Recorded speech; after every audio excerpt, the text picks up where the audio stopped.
a seu tempo,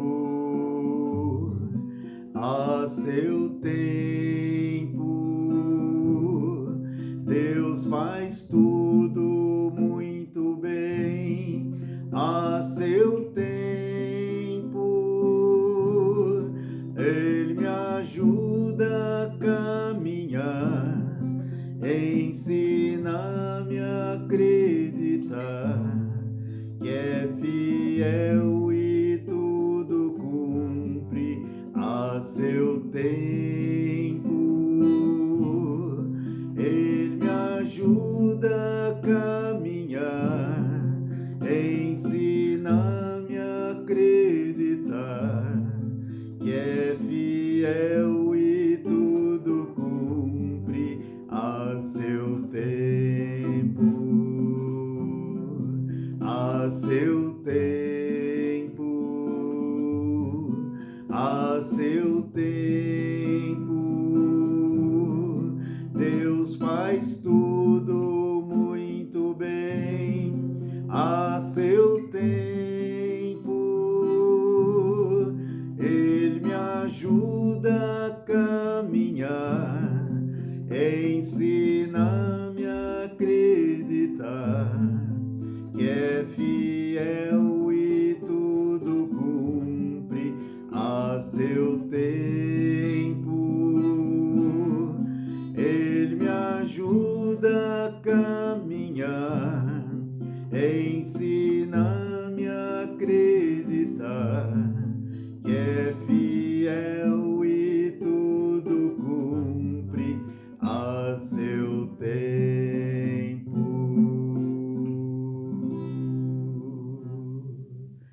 Graça e paz, amados irmãos e irmãs, que alegria, que privilégio poder participar desta retrospectiva do Conversa de Missões, promovido pelo Departamento de Evangelização e Missões da nossa IECB e dirigido pela nossa querida irmã missionária Silvia, que na verdade tem dirigido com excelência todos esses encontros na segunda-feira. Queremos parabenizar a irmã Silvia por esse trabalho desenvolvido, porque através desse Conversa de Missões tem aberto, dilatado a visão missionária de muitas pessoas, de muitas igrejas, e tem sido uma oportunidade também, um privilégio de poder partilhar daquilo que Deus, em sua infinita graça, tem realizado ao redor do mundo, através de homens e mulheres, segundo o seu coração, que Ele tem levantado nesse tempo para manifestar a sua glória e a sua graça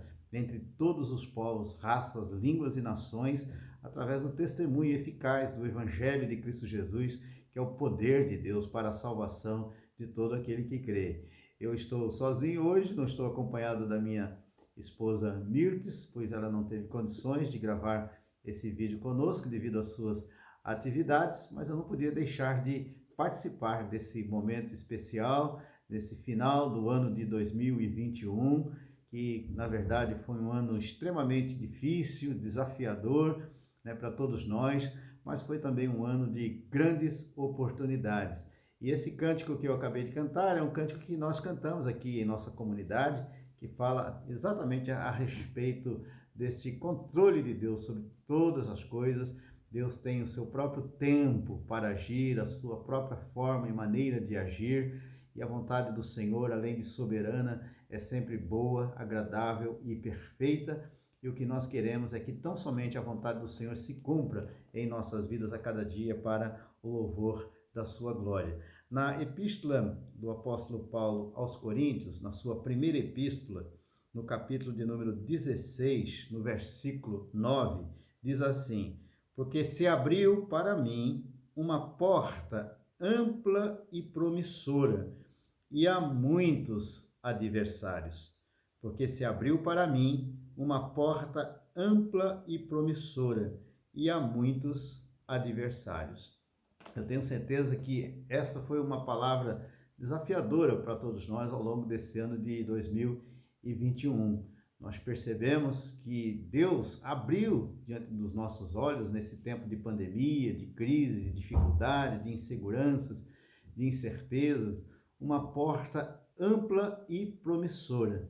Mas, como sempre, os adversários sempre se levantam e sempre estão diante de nós. Compete a nós decidirmos se vamos ficar focados nos adversários, internos e externos, reais e imaginários, ou se nós vamos focar na porta que Deus abriu para nós. E essa foi então a atitude, a decisão e a postura que nós tomamos e assumimos ao longo desse ano de 2021. Os tempos foram realmente extremamente difíceis, desafiadores, mas nós tínhamos a plena consciência, como missionários que somos e como Igreja do Senhor, estabelecido nesse contexto tão difícil aqui da Europa, que é em Portugal. Nós decidimos então olhar e focar para as oportunidades de Deus nesse tempo. E foram muitas as oportunidades que Deus nos concedeu. De uma forma surpreendente, nós vivenciamos um tempo até de crescimento numérico no seio da nossa comunidade e da nossa igreja. Como os irmãos sabem, eu e Mirtes estamos a servir ao Senhor aqui na cidade de Ponte de Sor, que fica na região do Alentejo, no Alto Alentejo, aqui em Portugal. Estamos aqui há 3 anos e 4 meses, servindo ao Senhor junto à Igreja Evangélica Congregacional Ponte Sorense e na União das Igrejas Evangélicas Congregacionais Portuguesas. Eu sou atualmente o presidente dessa pequena denominação, formada por apenas 3 igrejas e algumas congregações que nós chamamos aqui de missões. E é claro, como todos os amados, quando surgiu a pandemia, o fechamento de todas as coisas, nós muitas vezes ficamos sem saber o que fazer diante desse estado de insegurança e de incerteza que se instaurou aqui no país e também no mundo. Então nós nos pusemos de joelhos e começamos então a clamar ao Senhor e a pedir a orientação de Deus, a graça de Deus, para que nós pudéssemos desenvolver plenamente o pastoreio, o cuidado pastoral, a evangelização, o discipulado e o crescimento, a expansão do seu reino, mesmo em tempos de crise. E no início, então, houve aquele fechamento de todas as igrejas e nós, então, apelamos para os recursos das redes sociais, como todas as igrejas, e foi surpreendente essa experiência, porque através dos cultos online, nós conseguimos atingir pessoas, vidas, lares e famílias que talvez jamais conseguíssemos atingir através do trabalho convencional da nossa igreja, da nossa comunidade. Então nós conseguimos entrar em lares de pessoas que nunca haviam pisado num lar evangélico. E depois então eles partilhavam conosco das suas experiências e como eles receberam os cultos da nossa igreja, as ministrações, as palavras, os louvores em suas vidas, em suas casas. E nós então podemos ver até pessoas retornando para o Senhor, para os caminhos do Senhor, retornando para a igreja do Senhor, pessoas sendo salvas, alcançadas pelo poder do Evangelho, através então de todo esse culto online que nós, esse trabalho online que nós desenvolvemos durante esse período. Já estamos a ir aí para quase 2 anos, né, de pandemia. E Deus então nos surpreendeu e tem nos surpreendido nesse tempo e tem promovido um crescimento saudável no seio da nossa comunidade, fortalecendo o coração, a fé dos amados. Nós sempre transmitimos palavras de encorajamento, de fé, de esperança para os amados irmãos, e a igreja então permaneceu firme e as perdas foram mínimas, né, de pessoas que se afastaram da comunidade durante a pandemia e que nunca mais voltaram. Então nós passamos a ter 2 cultos e cada culto tinha aí uma frequência de 37, 38 pessoas. Fazíamos 2 cultos pela manhã, de 1 hora e meia no máximo, e nós tivemos assim uma participação muito boa, né, por parte de várias pessoas nesse período de reabertura, quando tivemos condições de voltar a fazer os cultos presenciais. Depois que a situação amenizou, melhorou um pouco, nós passamos a fazer um único culto e estamos a ter aí uma média de frequência de 75, 80 pessoas em cada culto, que para a realidade do Brasil, né, é muito pouco, porque as igrejas aí, na sua maioria, são grandes, são cheias, mas para a realidade de Portugal e da Europa como um todo, isso se constitui num grande milagre. Ter uma igreja com 80 pessoas aqui na Europa é como se você tivesse uma mega igreja aí no Brasil, nesse contexto de tanto secularismo, de ateísmo, de agnosticismo e tantos outros ismos que têm se levantado aqui em Portugal e na Europa de forma geral. Então, desenvolver o trabalho missionário aqui na Europa, nesse século XXI, constitui-se um grande desafio para todos os missionários que aqui estão.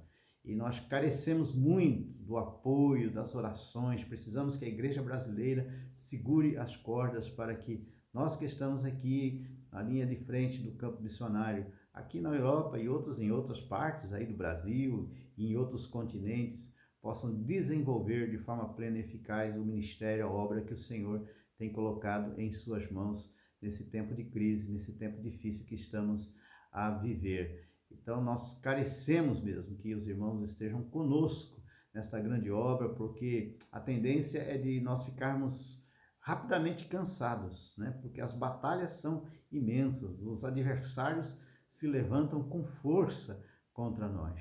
Mas Deus tem nos dado graça e sabedoria e temos sido mais do que vencedores em todas as coisas. Louvado e engrandecido seja o nome do Senhor por tudo que Ele tem feito e por tudo que há de fazer.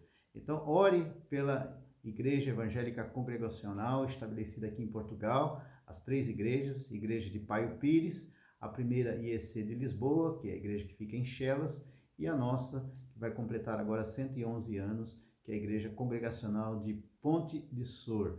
Então, que Deus esteja nos abençoando e promovendo, então, um crescimento saudável e abundante do seu reino aqui nesse país, através da nossa igreja aqui estabelecida para o louvor da sua glória. Nós precisamos orar pelo reavivamento e fortalecimento dos crentes, principalmente dos jovens, dos adolescentes. Precisamos orar pelas nossas crianças que muitas vezes já nascem dentro de um berço ateísta e os pais muitas vezes proíbem que os seus filhos frequentem qualquer comunidade cristã ou evangélica. Então precisamos orar pelos jovens, orar pelos adolescentes, orar pelas crianças, orar pelo fortalecimento espiritual dos crentes aqui em Portugal. Nós temos uma população de cerca de 10,3 milhões de habitantes em todo o país e o número dos evangélicos não passa de 150 mil. Então são cerca de 150 mil evangélicos em toda a nação. Então nós precisamos ser fortalecidos, reavivados pelo Senhor, para que possamos permanecer firmes e cumprirmos plenamente a missão que o Senhor nos confiou nesse país para o louvor da sua glória. Precisamos orar pela revitalização e fortalecimento e crescimento também das nossas missões, que são as congregações que ficam nas aldeias, nas vilas e que estão extremamente esvaziadas, e a população jovem migrou, saiu, né, do interior e foi tentar a vida nos grandes centros, nas capitais. Então o interior ficou quase que esvaziado e só tem idosos, velhos, muitas vezes nessas vilas e nessas aldeias. Isso causou então o esvaziamento também das nossas missões. E precisamos que os irmãos clamem também em favor das nossas missões, das nossas congregações, para que elas permaneçam firmes, porque muitas vezes é o único trabalho evangélico estabelecido nessa vila ou nessa aldeia. Então nós não podemos fechar as portas, nós precisamos investir para que elas sejam revitalizadas e cresçam e cumpram então a sua missão de testemunhar do Evangelho da graça de Deus nesta região do país. Ore pela nossa saúde, a nossa saúde física, emocional, espiritual. Ore pelo nosso sustento também financeiro, porque aqui é tudo em euro, né? Então muitas vezes nós passamos situações difíceis financeiramente falando. Mas Deus tem suprido as nossas necessidades, não tem faltado absolutamente nada. A nossa igreja é uma igreja abençoadora, generosa, faz o que pode para manter os seus obreiros aqui no país. Mas nós carecemos realmente também desse apoio nessa área para que possamos desenvolver melhor os projetos que Deus tem colocado em nossos corações nesse país. E uma notícia muito boa também que eu quero dar é que nós vamos ser avós, né? A nossa filha Karen, que é a nossa filha mais velha, está grávida de uma menina e possivelmente nasce agora no mês de maio, né? Então estamos aí na expectativa da chegada da nossa primeira netinha. O nome dela vai ser Betina, A Mirtes está muito feliz, radiante, e eu também, todos nós estamos muito felizes com essa notícia recebida. Então, ore pela saúde da mãe, pela saúde da criança que está sendo gerada em seu útero. Ore pelas nossas outras duas filhas, né? A Juliana e também a Elisa, que está conosco aqui em Portugal. A Juliana está no Rio de Janeiro e a Karen está em São Paulo. E orem também pelos nossos genros, né? O Wellington e o Lucas. E que Deus, então, esteja abençoando a nossa família. Então, muito obrigado, meus amados, por essa oportunidade de chegar até vocês através deste vídeo. Então, uma continuação de boas festas aos amados, uma boa entrada de ano, feliz ano novo, que 2022 seja um ano marcado por muitas vitórias, muitas bênçãos, muitas conquistas, muitas realizações, muitas oportunidades de testemunhar do Evangelho, da graça de Deus e aproveitarmos então esta grande porta oportuna que Deus abriu diante de nós e que nós foquemos então na porta que Deus abriu e não nos adversários que se levantam e que vão se levantar. E que em nome de Jesus permaneçamos firmes no propósito de servir ao Senhor e tornar o seu nome conhecido e glorificado entre todos os povos, raças, línguas e nações. Um beijo no coração de todos e muito obrigado, Silvio, mais uma vez por essa grande oportunidade. Deus abençoe a todos.